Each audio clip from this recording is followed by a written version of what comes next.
The boat was upside down and Tony Bullimore was still alive inside it. Around him, the Southern Ocean hammered the hull with enough force to make the broken yacht shudder in the dark. Water sloshed around his legs. The air was cold, damp, and thin. Every sound came through fiberglass and water, the thud of waves, the groan of strained fittings, the scrape of loose gear shifting somewhere below what had once been above.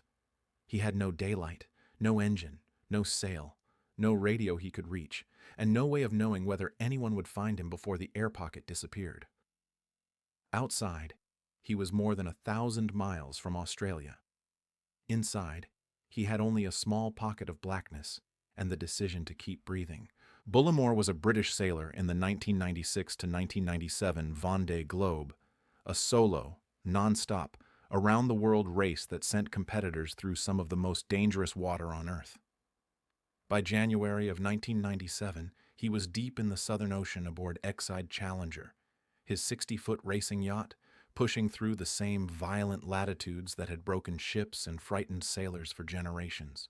He was not new to risk. He had built a life that included business, music venues, and ocean racing, and by the time he entered the Vendée Globe, he was experienced. But experience did not make the Southern Ocean gentle. That stretch of sea had room for wind to circle the globe almost without interruption. Waves could build for days. Storms moved fast. A sailor alone on a yacht had to sleep in fragments, repair damage while exhausted, and make decisions while the boat rose and dropped through heavy water.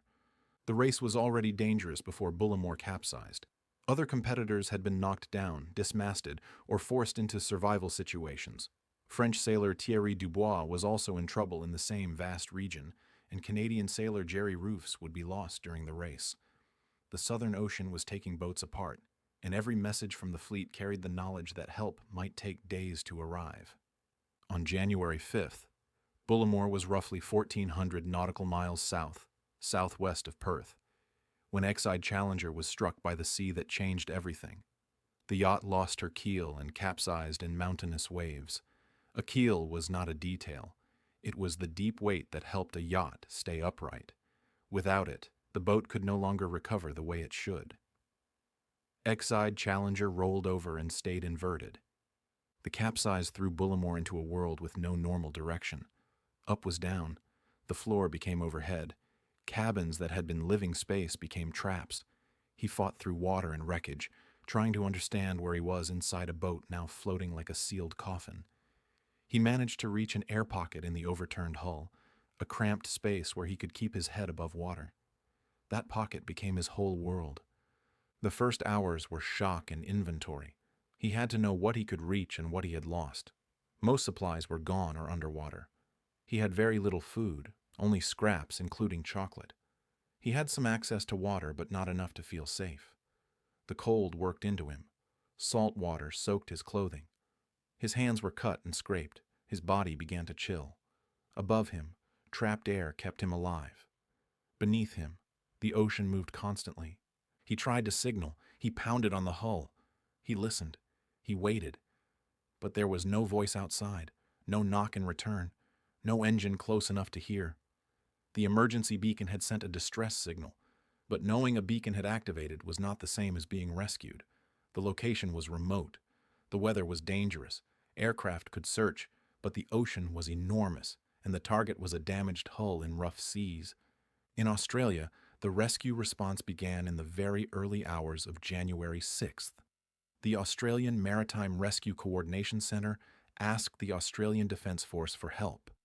HMAS Adelaide, a Royal Australian Navy frigate based in Western Australia, was sent south.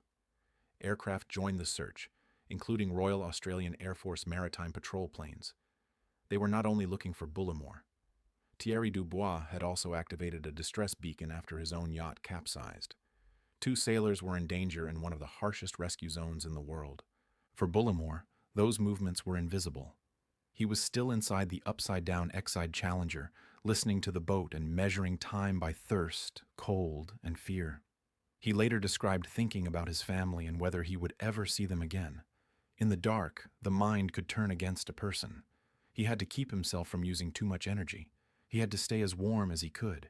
He had to believe rescue was possible while accepting that no one might come in time.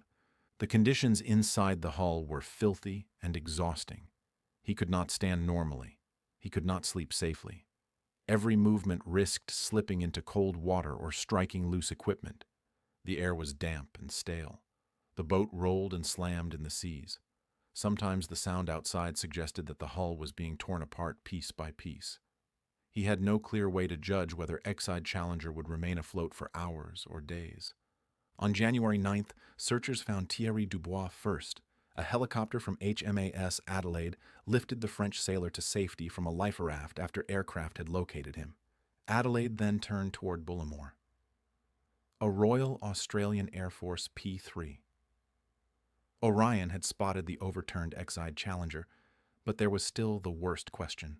Was anyone alive inside? From outside, the yacht looked like a dead boat. It floated upside down in the Southern Ocean, battered, silent, and nearly impossible to read. Rescuers had to get close in rough water and find out. HMAS Adelaide sent a rigid-hulled inflatable boat toward the wreck. Among the rescuers was leading seaman clearance diver Alan Rubb. Rubb reached the overturned hull and knocked. Inside the yacht, Bullimore heard it. After days of darkness, cold, and isolation, the sound came through the hull like proof that the world still existed outside.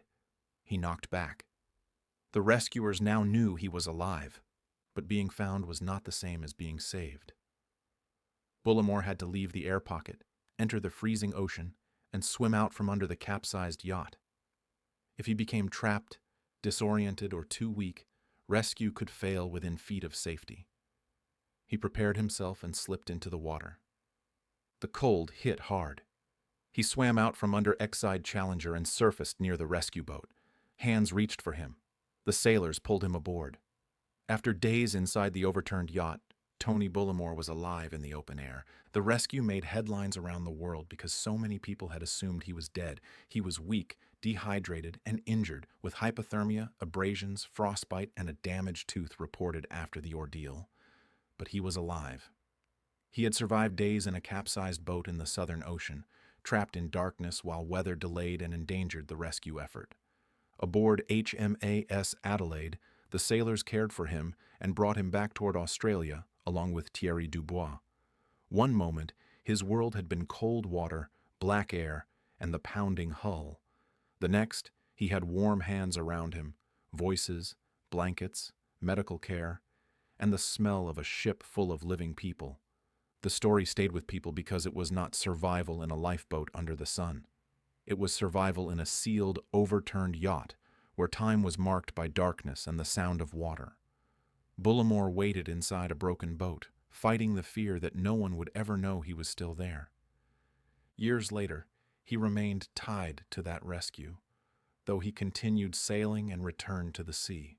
The Southern Ocean had nearly taken him, but it had not taken him that time.